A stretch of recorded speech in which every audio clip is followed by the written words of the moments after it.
소신경 고백하심으로 새벽 기도를 시작하도록 하겠습니다. 전능하사 천지를 만드신 하나님 아버지를 내가 믿사오며 그 외아들 우리 주 예수 그리스도를 믿사오니 이는 성령으로 잉태하사 동정녀 마리아에게 나시고 본디오 빌라도에게 고난을 받으사 십자가 못 박혀 죽으시고 장사한 지 사흘 만에 죽은 자 가운데서 다시 살아나시며 하늘에 오르사 전능하신 하나님 우편에 앉아 계시다가 저리로서 산자와 죽은 자를 심판하러 오시리라. 성령을 믿사오며 거룩한 공회와 성도가 서로 교통하는 것과 죄를 사하여 주시는 것과 몸이 다시 사는 것과 영원히 사는 것을 믿사옵나이다. 아멘. 찬송가 36장 찬양하겠습니다. 36장입니다.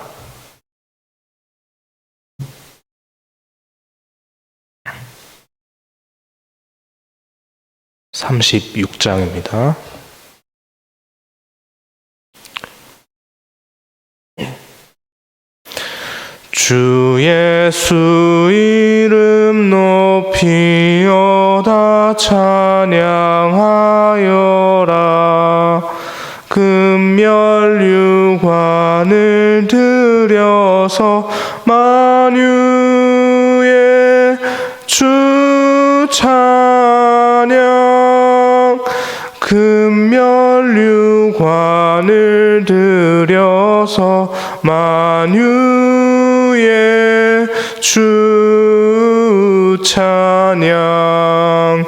주 예수 당한 고난을 못 잊을 죄인아 내 귀한 보배 바쳐서 만유의 주 찬양. 내 귀한 보배 바쳐서 만유의 주 찬양.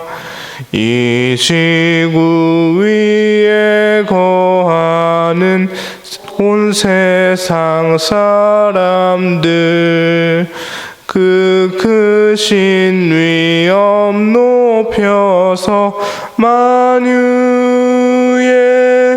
주 찬양. 그 크신 위엄 높여서 만유의 주 찬양. 주 믿는 성도 다 함께 주 앞에 엎드려 무궁한 노래 불러서 만유의 주 찬양. 노래 불러서 만유의 주 찬양. 아멘. 아멘. 이 시간에 함께 보실 하나님의 말씀은 신명기 29장 14절에서 21절까지 말씀입니다. 신명기 29장 14절에서 21절까지 말씀 함께 보겠습니다. 29장 14절부터 21절까지 말씀입니다. 네, 찾으셨으면 제가 먼저 14절 말씀 읽고 교독하다가 마지막 절 21절 말씀 함께 읽겠습니다. 14절입니다. 내가 이 언약과 맹세를 너희에게만 세우는 것이 아니라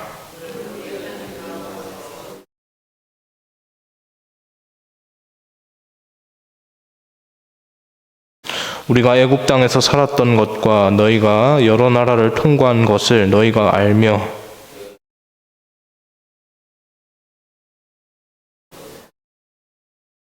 너희 중에 남자나 여자나 가족이나 지파나 오늘 그 마음이 우리 하나님 여호와를 떠나서 그 모든 민족의 신들에게 신들에게 가서 섬길까 염려하며 독초와 쑥의 뿌리가 너희 중에 생겨서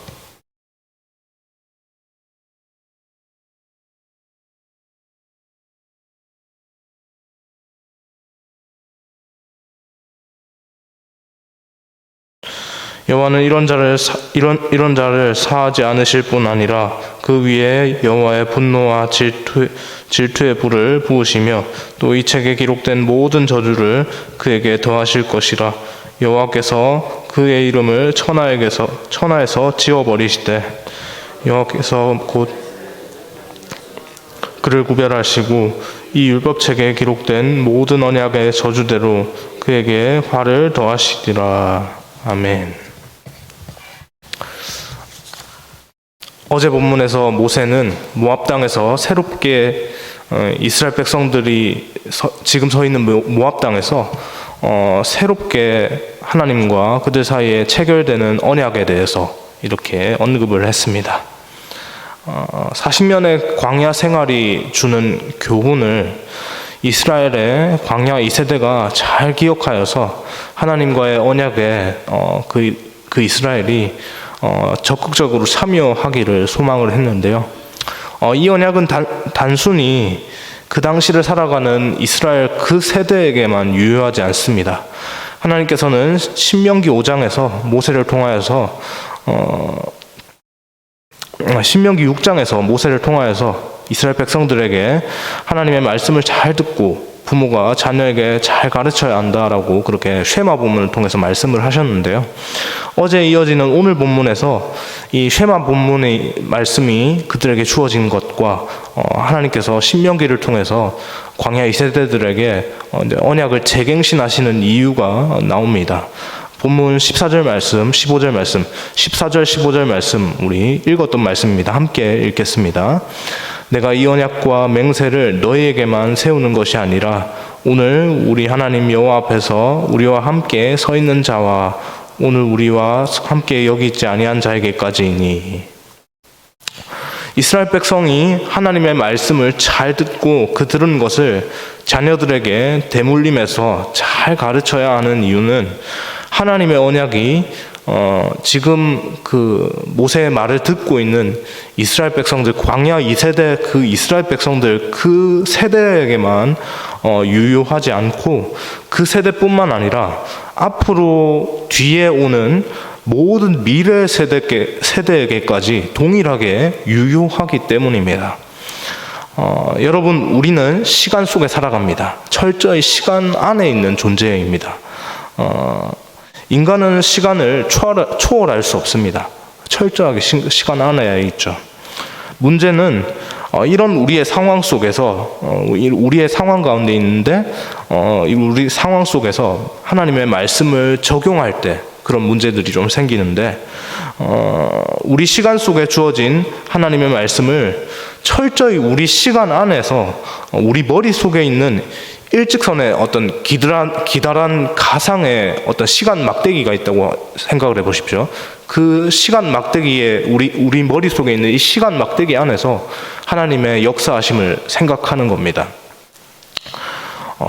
이렇게 생각할 때 하나님의 시간은 철저히 우리와는 다른데 그 철저히 다른 하나님의 시간 속에 벌어지는 그 하나님의 역사하심을 우리의 시간 안에 가져와서 이렇게 생각을 하다 보니까 이게 좀 문제들이 좀 생기는 것이죠. 중요한 것은 분명한 것은 이 말씀을 우리에게 주신 하나님은 우리의 시간보다 우리가 살아가는 이 시간보다 크신 분으로 시간 밖에 계신다는 겁니다. 하나님의 시간이라는 것이 따로 있고 하나님께서는 철저히 그 시간을 초월하셔서 계신 분이시라는 것입니다. 하나님께서 하신 말씀은 시간 속에서 이루어지기도 하지만 시간을 뛰어넘어서도 얼마든지 존재한다는 사실이죠. 세상 가운데 나타나는 하나님께서 하시는 수많은 하나님의 섭리들을 보십시오. 그것들이 시간을 초월하여서 수천 년의 시간을 걸쳐서, 아니 태초의 시간부터 정해져서 지금까지 이어져 오는 하나님의 섭리하심도 얼마나 많지 않습니까? 그런 시공간을 초월하여서 일어나는 것들을 계속해서 우리는 바라보면서 우리도 모르게 우리의 시간 안에 끌고 들어와서 생각을 하니까 이런 문제들이 좀 생길 수 있다는 것입니다. 그래서 하나님의 말씀이 어쨌든 지금 당장의 시간 속에도 이루어지기도 하지만 시간을 뛰어넘어서 여전히 유효한 것은 하나님께서 시간을 뛰어넘어 계시기 때문에 그렇습니다. 오늘 본문의 이 말씀은 분명히 광야 2세대들에게 주어진 말씀입니다. 그렇지만 본문에 기록된 것처럼, 우리가 방금 읽었던 본문 14절 15절에 기록된 것처럼 지금 이들과 함께하지 아니한 자들, 지금 이 말씀을 듣는 그 현장에는 광야 2세대들, 이스라엘의 광야 2세대들만 있습니다. 그렇지만 하나님의 말씀은 어디에까지 향합니까? 그 지금 이 자리에 없는 광야 2세대들의 그 태에서 태어날 그 수많은 그 뒤의 세대까지도 그렇게 이야기하는 것이죠. 그들에게까지도 하나님의 말씀이 유효하다라고 그렇게 말을 합니다. 이것이 무슨 말을 의미합니까? 무엇을 의미합니까? 하나님께서 이스라엘 백성들과 언약을 맺으셨듯이 그 이후에 그 이스라엘 백성들로부터 쭉 뒷세대들로 이어져서 시공간을 초월하여서 지금 이 자리에 있는 우리에게까지도 그 언약을 맺으셨고, 그 언약 가운데서 이스라엘과 더욱 깊어지기를 원하셨던 것처럼 오늘을 살아가는 우리와도 더 깊은 관계를 맺기를 원하신다라는 말을 의미합니다. 단회적으로 끝나는, 처음 일회성으로 끝나는 그런 관계가 아닙니다. 계속해서 유지되는 그런 관계를 맺기를 원하시죠. 지속적으로 이제 계속해서 유지하는 그런 관계를 맺기를 원하십니다. 그런데 조금 전에도 말씀드렸지만 그 언약의 또 다른 주체가 되는, 하나님 말고 그 언약의 또 다른 주체 누굽니까? 하나님과 우리의 언약입니다. 하나님이 그 반대편에 있는 주체라면 또 다른 주체는 우리가 되겠죠. 또 다른 주체인 우리가 철저히 시간 속에 살아간다는 것이죠. 시간을 초월할 수 없습니다. 우리는 결코 하나님처럼 시간을 초월할 수 없습니다. 하나님과 동등한 상황이 아니죠. 그렇기 때문에 하나님께서는 그들 가운데 그렇기 때문에 그런 상황이 있기 때문에 하나님께서는 그들 가운데 우리 가운데 신앙의 계승을 계속해서 강조하시는 것입니다. 부모가 자녀에게, 선생님이 제자에게 하나님과의 관계 속에서 존재하는 바른 신앙을 잘 전수해야 한다는 것을 그렇게 지금 모세의 입을 통해서 가르치고 있는 것이죠. 말씀을 하시는 겁니다. 이어서 본문 16절 이하에 나오는 말씀을 보니까요, 하나님께서 이스라엘 백성들에게 요구하시는 것이 있는데요, 다른 것이 아니고요, 우상을 섬기지 말라는 이 십계명의 계명을 다시 한번 말씀을 하십니다. 어떻게 보면 인간에게 우상이라는 존재는 일생을 살아가는 동안 끈질기게 따라오는 죄의 본질적인 욕망과도 같습니다. 제가 2주 전에 지지난주에 이렇게 유초등부 학생들에게 이제 주일날 우상과 관련된 이제 설교를 했습니다. 그런 본문이 공과에 있어서 그 본문을 가지고 우리 아이들과 함께 나누었는데, 제가 본문에 대해서 설교를 하면서 우리 친구들에게 이런 질문을 했습니다. 여러분, 친구들에게 우상은 무엇입니까? 여러분에게 우상은 뭐예요? 라고 그렇게 말을 했습니다. 처음에는 이 질문을 받았던 우리 친구들이, 유초등부 아이들이 용어가 생소해서, 우상이라는 용어, 초등학생에게는 사실 좀 생소한 단어 아닙니까? 그런 생소한 단어 때문에 약간 머뭇거리는 그런 반응들을 보였는데요. 그래서 제가 이제 그럴 것 같아서 우상에 대한 개념을 의미를 조금 그 친구들이 좀 이해하기 쉽도록 잘 좀 설명을 해 주었습니다. 우리가 지금 하나님께 예배를 드리고 있는데, 하나님께 예배 드리는 이 순간에 여러분의 머릿속에 지금 하나님께 드리고 있는 예배가 생각이 나고 하나님이 생각이 나야 되는데, 하나님 예배 말고 다른 게 떠오르면 그게 우상입니다 라고 그렇게 우리 친구들에게 말을 했더니 갑자기 그 얘기를 듣더니 막 서로 자기가 나한테는 이게 우상인 것 같아, 나한테는 이게 우상인 것 같아, 그런 것 같아, 뭐 그렇게 반응을 하기도 하고요. 또 어떤 애들은 나한테 이렇게 우상이 많았어, 막 이렇게 막 약간 뜨끔하고 찔리는 반응들을 막 보이기도 하더라고요. 제가 이 말씀을 드리는 이유는요, 우상의 문제는 남녀노소, 시공간을 초월하여서 과거 세대나 지금 현재를 살아가는 지금 이 세대나 또 우리 뒤에 태어날, 우리 뒤에 이 땅을 살아갈 우리 뒷세대들에게나 모두에게 찾아오는 것이기 때문입니다. 겉모양은 다를 수 있습니다. 그 시대에 따라서, 그 상황에 따라서, 그 사람의 개인 상황에 따라서 다를 수 있지만 우상이라는 본질은 동일한 것이죠. 시공간을 초월하여서 그렇게 유효한 하나님의 말씀에, 그 하나님의 말씀의 대척점에 정반대에 존재하는 것으로 위치에 그렇게 우상이 존재합니다. 우리 나이 어린 친구들에게도 우상이 있고요. 나이가 지긋하신 어르신들에게도 우상이 얼마든지 존재한 것이죠. 출애굽 40년 동안 이스라엘 백성들이 보였던 모습이 바로 우상의 유혹에 두 손 두 발 다 들고 백기투항하는 모습 아니었습니까? 항복, 우상에게 항복하고 어디로 갑니까? 우상에게로 가는 겁니다. 그런 모습을 그들이 40년 동안 보여왔습니다. 그러나 하나님께서는 당신의 백성이 그렇게 무기력한 삶을 살기를 원하시지 않으셨죠. 왕이신 하나님을 따라서 철저히 죄에서 구별되기를 원하셨습니다.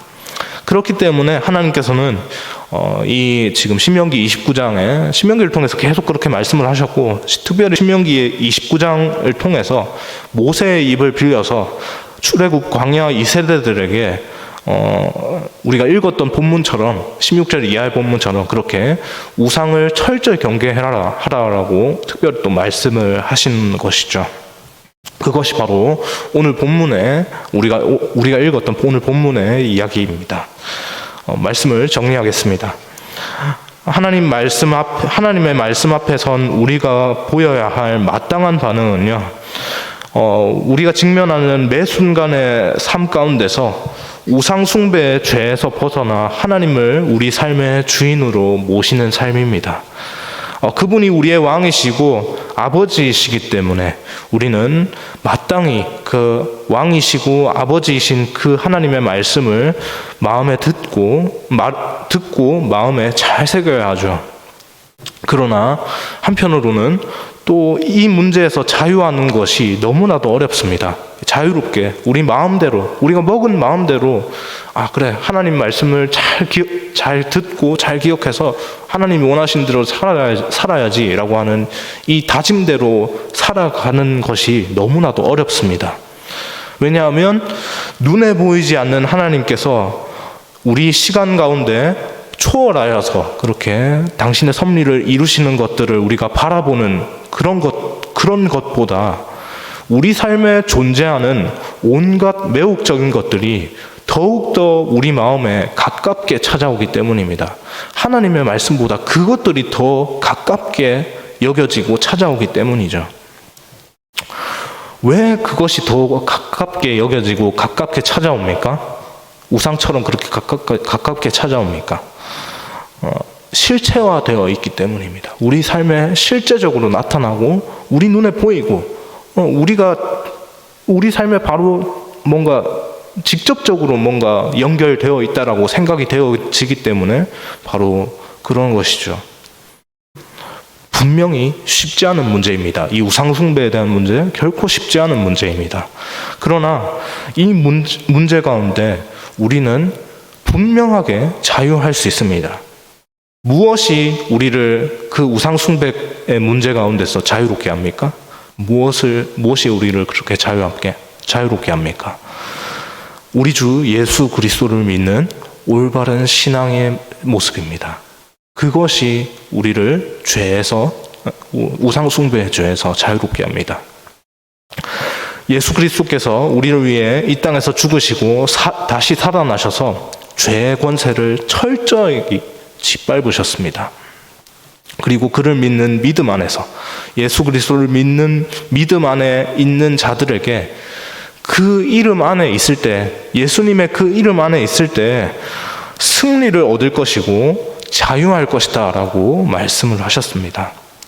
우리가 붙잡아야 할 것이 바로 이것입니다. 비록 온 땅 가운데 시공을 초월하셔서 역사하시는 하나님의 섭리가 우리 눈에 그 섭리가 보이지 않는다 할지라도 그 하나님께서 신실하셔서 당신의 이름을 걸고 약속하신 것을 결코 잊지 않으시고 반드시 지키신다라고 하는 이 사실을 믿으면서 일상 가운데 직면하는 우상 가운데 예수님의 이름을 의지하여서 그렇게 자유할 수 있기를 소망합니다. 그렇게 그 우상의 죄에서 자유함을 통해서 하나님께 영광 올려드릴 수 있는 또 우리의 남은 시간이 되기를 주님의 이름으로 간절히 소망합니다. 기도하겠습니다.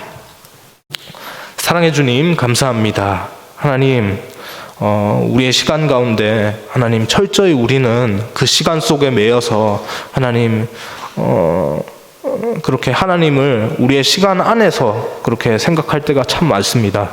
문제는 우리의 시간 안에서 하나님을 생각하다 보니 우리의 삶 가운데서 하나님을 생각하다 보니 많은 경우에 하나님의 나타나심, 하나님의 섭리하심을 우리 수준으로 생각할 때가 너무나도 많아서 하나님 당장에 우리 눈에 보이지 않고 당장에 내 삶에 체감되지 않는 하나님의 어떤 섭리하심보다 하나님 말고 다른 것들이 우리 삶 가운데 너무나도 많이 다가온다는 사실입니다.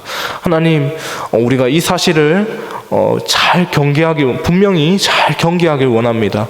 왜냐하면 그것은 결코 하나님께서 원하시는 것들이 아니기 때문입니다. 하나님, 우리가 오늘 말씀을 기억하면서 우리 삶에 하나님의 말씀보다 하나님보다 더 우리 곁에 다가오는 이 우상의 것들을 철저히 분별하여서 하나님 말씀이 우리의 마음 가운데 최우선적으로 자리할 수 있도록 그렇게 그것을 통해서 우리가 죄에서 자유함을 누리며 그렇게 온 땅 가운데 하나님의 이름만을 높이며 살아갈 수 있도록 하나님 그런 삶을 살아갈 수 있도록 아버지 힘을 더하여 주옵소서. 하나님 그 삶을 통해서 하나님만 영광 받으시길 원하오며 간절히 소망하오며 이 모든 말씀 살아계신 예수님의 이름으로 기도합니다. 아멘.